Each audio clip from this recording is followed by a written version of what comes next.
Asal mula ide pembuatan kapal Titanic adalah untuk menyaingi keberadaan kapal Lusitania dan Mauritania yang dimiliki Cunard Line.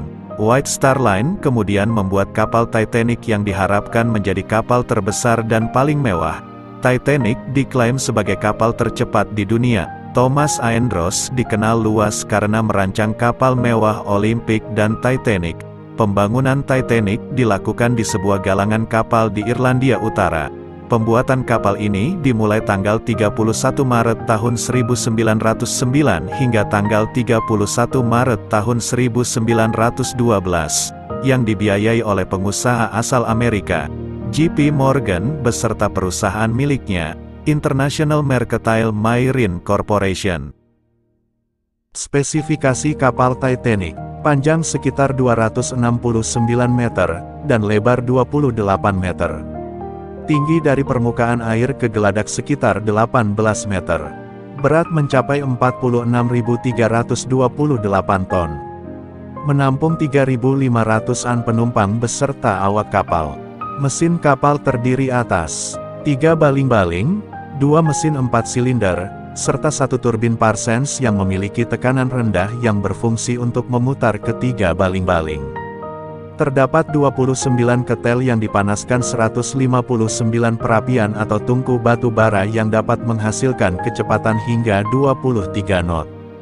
Terdapat 4 cerobong kapal setinggi 19 meter, hanya 3 yang berfungsi. Cerobong keempat dipakai untuk lubang udara dan juga menunjukkan kemegahan kapal. Perusahaan perkapalan White Star Line mengeluarkan dana 7,5 juta dolar Amerika Serikat untuk membangun Titanic. Angka itu setara sekitar 180 juta dolar Amerika Serikat di tahun 2018 atau 2,5 triliun rupiah. Harga kabin tiket kelas pertama berada di kisaran 4.350 dolar Amerika Serikat atau setara 100.000 dolar Amerika Serikat, atau 1,4 miliar rupiah saat ini. Sementara, harga tiket murah Titanic berada di kisaran 15 dolar Amerika Serikat sampai dengan 140 dolar Amerika Serikat, atau 211.000 rupiah sampai dengan 1,9 juta rupiah. Kemegahan kapal Titanic. Kemegahan dan fasilitas kapal Titanic tidak ada tandingannya pada masa itu. Di dalam kapal terdapat pemandian Turki, ruang olahraga, fasilitas kolam renang, gelanggang skuas, perpustakaan, dan juga tempat ibadah. Seluruh ruang kelas utama dihiasi dengan panel kayu dan dilengkapi dengan perabotan mewah serta perhiasan indah. Kapal juga dilengkapi dengan fasilitas lift, yang merupakan inovasi baru saat itu. 3 lift untuk dipakai oleh penumpang kelas utama serta 1 lift digunakan penumpang kelas 2. Ketika itu, Titanic dikatakan sebagai pencapaian teknologi dan puncak arsitektur laut.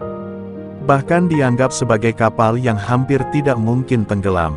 Setelah menghabiskan waktu lebih dari 2 tahun bersama 3.000 pekerja galangan kapal, kapal Royal Mail Ship RMS Titanic akhirnya diluncurkan pada tanggal 31 Mei tahun 1911. Peluncuran ini dihadiri oleh kerumunan penonton dan anggota pers dunia. Kecepatan menjadi perhatian dalam pembuatan Titanic, di mana mereka membangun kapal yang menawarkan penumpang perjalanan mulus, tanpa getaran karena desain baling-baling yang ketinggalan zaman, serta membawa orang-orang secepat mungkin. Titanic diklaim dapat menyelesaikan perjalanan Southampton ke New York hanya dalam waktu kurang dari seminggu. Impian RMS Titanic yang tidak dapat tenggelam. Lambung revolusioner yang tidak dapat tenggelam dibagi menjadi 16 kompartemen kedap air. Kapal dibangun untuk tetap bertahan meskipun 2 kompartemen tengah, atau 4 kompartemen depan terendam air. Tidak berlebihan jika menyebut ini adalah langkah rekayasa dan desain yang cerdik, namun secara fatal dikecewakan oleh penganggaran dan pelaksanaan yang buruk. Kompartemen kedap air ini menawarkan calon penumpang rasa aman dalam melakukan perjalanan di laut lepas sekaligus menjadi alat pemasaran yang brilian bagi White Star Line untuk menjual tiket. Titanic secara aktif dipasarkan sebagai kapal yang tak dapat tenggelam pertama dan terakhir di dunia. Setelah selesai dibangun, Kapal ini melakukan uji coba pada awal April tahun 1912 dan dinyatakan layak untuk berlayar. Titanic kemudian berangkat pada tanggal 10 April tahun 1912 dari Southampton, Inggris dengan tujuan New York City di Amerika Serikat. Namun, pada tanggal 14 April tahun 1912, kapal ini menabrak gunung es di Samudra Atlantik dan tenggelam. Tragedi ini menewaskan lebih dari 1.500 penumpang dan awak kapal. Kapal ini tetap menjadi salah satu tragedi maritim paling terkenal dalam sejarah dan memicu perubahan signifikan dalam standar keselamatan kapal laut. Pukul 23.40 waktu setempat, ketika kapal Titanic sedang berlayar di sekitar 600 km sebelah selatan Newfoundland, Kanada, kapal ini menabrak gunung es. Meskipun kapal ini dirancang untuk tetap mengapung bahkan jika beberapa ruang muatan terisi air, namun tabrakan dengan gunung es ini merusak banyak bagian di sisi kiri kapal. Kapal Titanic mulai terisi air dan sistem kemudi mulai tidak berfungsi. Kapal ini tidak memiliki cukup sekoci untuk semua penumpang dan awak kapal, sehingga kepanikan mulai terjadi di kapal tersebut. Sekitar 2 jam setelah tabrakan, kapal Titanic mulai tenggelam dan terbelah menjadi 2 bagian. Sebagian besar penumpang yang masih berada di atas kapal terpaksa melompat ke laut, yang suhunya hanya sekitar -2 derajat Celcius, dan memakai jaket pelampung yang tersedia. Sekitar 705 orang berhasil diselamatkan oleh kapal lain yang datang membantu, seperti RMS Carpathia, yang tiba sekitar 4 jam setelah kapal Titanic tenggelam. Namun, lebih dari 1.500 penumpang dan awak kapal dinyatakan tewas dalam bencana ini. Tragedi ini menjadi salah satu bencana maritim paling terkenal dan memicu perubahan signifikan dalam standar keselamatan kapal laut. Setelah tenggelamnya kapal Titanic, standar keselamatan kapal laut ditingkatkan, termasuk penambahan sekoci yang cukup untuk semua penumpang dan awak kapal, serta pengaturan keamanan yang lebih baik di ruang mesin. Titanic hanya memiliki sedikit sekoci untuk mengevakuasi semua orang jika dalam keadaan darurat. Hanya tersedia 20 sekoci yang bisa membawa 1.178 orang, meskipun kapal ini memiliki sekitar 2.223 orang di kapal pada saat tenggelam, dan bisa membawa hingga sekitar 3.300 orang. Tenggelamnya kapal Titanic itu, yang masih tetap merupakan bencana pelayaran yang paling mengerikan dalam abad ini, menyebabkan kematiannya 1.675 orang manusia. Apakah yang sebenarnya telah terjadi? Bagaimanakah raksasa lautan Pasifik itu, yang pada waktu itu dianggap sebagai sebuah kapal laut yang paling indah, serta paling besar dan paling aman di dunia, dapat mengalami nasib demikian buruk dan tenggelam?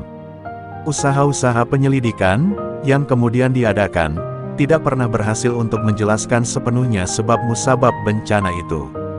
Pencarian untuk menemukan bangkai kapal Titanic dimulai segera setelah kecelakaan itu terjadi. Meskipun berbagai upaya sudah dilakukan, tetapi lokasi tenggelam kapal sebenarnya masih menjadi misteri selama beberapa dekade. Pada tanggal 1 September tahun 1985, sebuah ekspedisi gabungan Amerika Serikat dan Prancis menemukan bangkai kapal Titanic yang terletak di dasar samudera. Melansir CBS News, Robert Ballard, ilmuwan kelautan dan peneliti terkemuka, merupakan seseorang yang menemukan bangkai kapal Titanic pada tanggal 1 September tahun 1985. Dirinya memimpin ekspedisi pencarian bersama institusi oseanografi Woods Hole.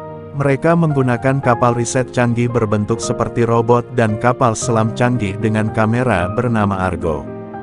Deep Submergence Laboratory di WHO menciptakan Argo dengan strobo untuk menerangi lautan dan mengirim gambar bawah laut ke kapal induk. Mereka menggunakan teknologi sonar untuk mengidentifikasi bawah laut. Setelah 8 hari pencarian, Ballard akhirnya menemukan puing-puing reruntuhan kapal Titanic sekitar 12.600 kaki atau 38,40 meter di bawah permukaan laut Newfoundland, Kanada. Kenapa bangkai kapal Titanic tidak diangkat ke permukaan menjadi pertanyaan besar hingga saat ini. Kapal yang dibangun pada awal abad ke-20 dan dianggap terbesar dan paling mewah pada masanya. Sudah sangat lama Titanic berada di dasar laut, namun kenapa bangkai kapal Titanic tidak diangkat ke permukaan? Seperti yang diketahui, kapal Titanic tenggelam pada tahun 1912. Lalu, bangkainya baru ditemukan pada tahun 1985 oleh Robert Ballard dan rekan-rekannya, para ilmuwan yang tengah bereksperimen dengan robot kapal selam berteknologi baru di masa itu. Ballard menemukan bangkai kapal tersebut di kedalaman 3.962 meter di bawah permukaan Laut Atlantik Utara dengan bangkai kapal yang sudah terbelah menjadi dua bagian. Sejak penemuan itu, berbagai macam upaya telah dipikirkan dan dipertimbangkan matang-matang agar bangkai kapal berjuluk The Ship of Dream ini bisa diangkat. Seperti penggunaan derek yang dipasang di kapal penyelamat, menggunakan ribuan bola pingpong agar kapal terangkat, menempelkan balon berisi helium ke lambung kapal, hingga membekukan kapal seperti es batu agar bisa mengambang. Sayangnya, semua ide tersebut tidak dapat direalisasikan karena setelah lebih dari 100 tahun tenggelam, bangkai Titanic menjadi rumah bagi ekosistem laut yang kaya dan menjadi habitat bagi banyak organisme laut. Tak hanya itu saja, keasaman air laut telah melarutkan bejana kapal dan merusak puing-puing kapal. Para mikroba juga bertanggung jawab atas pertumbuhan stalaktit berkarat di sebagian besar lambung kapal dan terutama terlihat di pagar geladak yang semakin melemahkan strukturnya. Pada akhirnya bangkai kapal tersebut dibiarkan di dasar laut sebagai warisan sejarah dan sebagai peringatan tentang kecelakaan maritim yang tragis. Demikian kenapa bangkai kapal Titanic tidak diangkat ke permukaan.